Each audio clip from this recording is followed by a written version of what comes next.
Hey guys, good morning, अस्सलाम वालेकुम। तो कैसे हो आप सब आई होप अच्छे होंगे। मैं भी अच्छी हूँ। तो मेदिनीपुर में आज था दूसरा दिन और हो रहा था मॉर्निंग का वक्त, तो इसीलिए मैं जल्दी से फ्रेश हो गई और फ्रेश होकर के ये देखिए बाहर का नज़ारा, और मेरा ब्रेकफास्ट ऊपर ही आ गया था।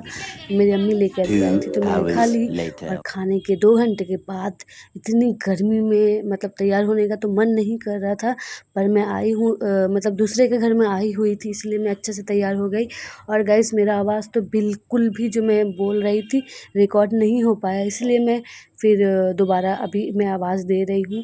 तो गर्मी के मौसम में इतनी अच्छी तरह से तैयार होकर के हम सब मतलब नीचे जाने के लिए तैयार हो रहे थे खाना खाने के लिए। तो ये रही सिमरन। सिमरन अपना चैनल का प्रमोशन कर रही थी, बक-बक कर रही थी मेरे साथ। और सिमरन बहुत प्यारी लग रही थी गाइस, और वो बहुत अच्छी भी है और मेरी फ्रेंड भी है। आप लोगों को मैंने बताया ही था। और इतनी गर्मी है कि मुझे बक-बक करने का मन बिल्कुल नहीं कर रहा था, फिर भी मैंने आप लोगों के लिए बोला कि चलो। पीछे गाइस जो लुंगी झूल रही है उसको इग्नोर कीजिए, पता नहीं किस इडियट ने वहाँ पर डाला है। तो गाइस, गर्मी तो इतनी ज़्यादा थी, आप लोग देख सकते हो। गर्मी पता कितनी थी? 45 डिग्री, इतनी ज़्यादा गर्मी थी वहाँ पर मैंने इसी हालत में मैंने 2-3 रील्स बनाए, और रील्स बनाने के बाद मैं चली गई नीचे। और इधर देखिए सब उनके जो सारे मेहमान सब आकर बैठे हुए थे, और कोई फ़ोटोशूट कर रहा था, कोई बात कर रहा था, सब अपने में बिजी थे। तो फिर हम लोग तैयार होके इतनी धूप में हम लोग जाने लगे खाना खाने।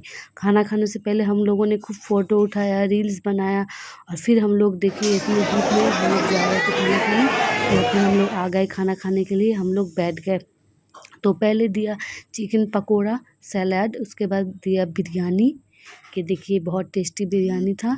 उसके बाद दिया हम लोगों को ये घोल, और ये रसगुल्ला और चटनी, उसके साथ दिया ये पापड़ और 3 ये hours आइसक्रीम। later. तो फिर खाना खाने के 3 घंटे के बाद तो हम लोगों को जाना था घर। सब सारे मेहमान निकलने वाले थे कल, पर हम लोग आज शाम को ही निकल गए, क्योंकि हमारे जो भाई के बच्चे थे उनको बहुत तकलीफ़ हो रही थी गर्मी में, और घर जैसा सुकून कहीं नहीं मिलता। तो फिर हम लोग सब मतलब तैयार होके सब हम लोग शाम के वक्त बाहर बैठे हुए थे, और मेरा भाई सारा सामान गाड़ी में रख रहा था एक एक करके। तो फिर हम लोग सब आ गए गाड़ी में, मतलब आकर के बैठ गए। और सिमरन आंटी, सिमरन की सास, सिमरन की अम्मी, सब हम लोग को मतलब कार में छोड़ने आए थे। तो ये देखिए आंटी खड़ी हुई थी पीछे। सबको छोड़ के जाने का तो मन बिल्कुल नहीं कर रहा था। ये लोग भी जाने वाली थी, पर ये लोग निकलेंगी कल सुबह, और हम लोग निकल गए रात के वक्त।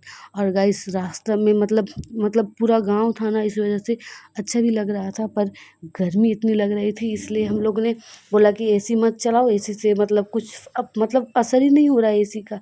तो हम लोगों ने गाड़ी का कांच खोल के हम लोगों ने पूरा रास्ता मतलब हम लोग गए। तो फिर गाड़ी का तेल ख़त्म हो गया था, फिर भाई ने पेट्रोल पंप पे गाड़ी को ढुकाया, और गाड़ी में मेरे भाई ने तेल लिया। तेल मतलब लेने के बाद फिर हम लोग निकल गए रास्ते में। तो रास्ते में गाइस, मैं शाम का चाय नहीं पी थी, मैं अम्मी सब।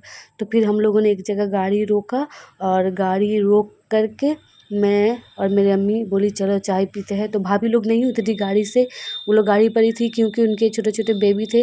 तो मैं और अम्मी उतरी गाड़ी से, उतर के हम लोग गर्मा गर्म चाय पिए। ये कुल्हड़ बोले, हम लोग तो भांड़ बोलते हैं, ये मिट्टी का भांड़, और कुल्हड़ भी बोला जाता है। तो इसमें ये गर्मा गर्म चाय पी के एकदम बिल्कुल मूड एकदम फ्रेश हो गया, The अल्हम्दुलिल्लाह। next day. और गाइस, फाइनली देख सकते घर आ गई। कल इतना ज़्यादा तबीयत ख़राब हो गया था चाय पीने के बाद, आप लोगों ने देखा ही होगा। चाय पीने के बाद मेरा मतलब मुझे कैसे अजीब अजीब होने लगा। मैं तो सर में ठंडा पानी ढाल के रुमाल को भिजा के चेहरे पर दे कर के आई हूँ पूरे रास्ता, और आते के साथ सो गई थी, इतना तबीयत ख़राब हो गया था। और गाइस, अभी दोपहर का वक्त हो रहा है, इतना ज़्यादा गर्मी है, इतना ज़्यादा गर्मी है कि आप लोग क्या बोले, फ़ोन मेरा पूरा गर्म हो चुका है, एकदम गर्म। और अभी तो मैं मायके में हूँ, और मेरे हस्बैंड फ़ोन कर रहे बार बार कि घर आ जाओ, घर आ जाओ। मुझे आए हुए बस 4 दिन हुआ है, और वो मतलब फ़ोन पे फ़ोन किए जा रहे कि अब घर आ जाओ, अब घर आ जाओ। मैं तो बोली हूँ कि चली जाऊँगी, पर यहाँ अम्मी नहीं जाने दे रही है। अम्मी बोली 4 दिन हुआ तुमको आए और अभी से घर चली जाओ, घर चली जाओ।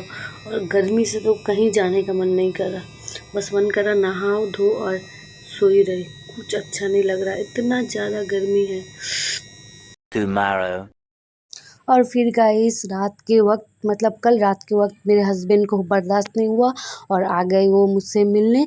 तो वो मुझे लेकर के जा रहे थे कोलकाता आइसक्रीम खिलाने। तो मैं बोली ठीक है चलिए। और उस वक़्त हो रहे थे रात के 1, तो मैं और मेरे हस्बैंड चले गए आइसक्रीम खाने। और रास्ता मतलब रात के वक़्त तो रास्ता पूरा फाँका ही रहता है, गाड़ी कम रहती है। पर गर्मी में तो इंसान रात को नाइट आउट करने के लिए निकलते ही होंगे। तो हम लोग भी निकले नाइट आउट के लिए और हमने बहुत सारे लोग को देखा कि वो लोग भी रात को निकले। और ये हम लोग अब पहुंच गए बात करते करते सेकंड ब्रिज। ये तो आप लोगों को पता ही होगा सेकंड ब्रिज। और हम लोग इतना रात को निकले आइसक्रीम खाने। जब हम लोग आइसक्रीम पार्लर में पहुंचे तो देखा आइसक्रीम बंद।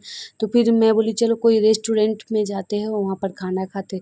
फिर हम लोग गए अरसलान, तो उसमें पूरा हाउसफुल था। फिर हम लोग आ गए हाजी साहिब रेस्टोरेंट में। वहाँ पर आके फिर हम लोगों ने खाना ऑर्डर किया। तो खाना में ऑर्डर किया बिरयानी और ये मटन कढ़ाई और बटर नान। ये मैंने बस थोड़ा सा बिरयानी खाई। Tomorrow. और गाइस मैं कल रात को इतना थक गई थी कि सो गई थी। फिर सुबह उठ के सब मेरे भाभी और हम सब मिल के चिप्स बनाए, आलू चिप्स घर में। और घर में बना के छत में कड़ी धूप में गाइस आलू एक ही दिन में सूख गया। मतलब इतना ज़्यादा धूप था, मतलब ज़्यादा मतलब कुछ मेहनत ही नहीं लगा। 6 hours later. और फिर हो रहा था शाम का वक़्त और मैं जब भी आती हूँ अम्मी ये वो बना के खिलाते रहती है। तो ये झाल चना और ये आलू कबली ये बहुत ज़्यादा तीखा होता है, बंगाली लोग समझते होंगे। तो वही अम्मी बनाई थी, वही मैं खा के एकदम मैं बोल रही हूँ और मेरे मुँह में पानी आ रहा है। बहुत टेस्टी-टेस्टी खाना खा के मूड बिल्कुल मेरा फ्रेश हो गया।